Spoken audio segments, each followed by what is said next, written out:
তাই হোক, তো আর যখন আমার 9 মাস বয়স হইলো আমার প্রেগনেন্সির, তখন আমাকে বললো যে ঠিক আছে তাহলে এখন আমি তোমাকে নিয়ে মার কাছে দিয়ে আসি, এখানে তো তুমি একা একা থাকতে পারবে না, আমার তো অফিস বন্ধ করা যাবে না। তাই আমি বললাম আচ্ছা ঠিক আছে দিয়ে আসেন। তো সে আমাকে টাকা পয়সা দিয়ে মার কাছে দিয়ে আসলো।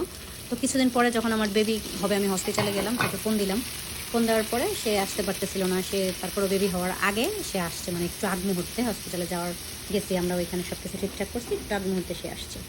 আসার পরে সে ওখানে 3-4 দিন ছিল। তো আমি তো প্রথম 2-3 দিন মোটামুটি অসুস্থই ছিলাম। তারপরে যখন আমি একটু সুস্থ হইলাম, তো আমি তাকে দেখলাম যে তার ঘাড়ে পিঠে যখন সে শার্ট খুললো মানে প্রচুর দাগ টাগ ভরা। তো আমি তাকে জিজ্ঞেস করার পরে সে আমাকে বললো যে এটা নাকি তার একটা অ্যালার্জি হয়েছে ওইটার সমস্যার কারণে। তো আমি ওরকম মাথা ঘামাইলাম না, কারণ ওই মহিলার কথাই আমার কোনো মাথায় নেই।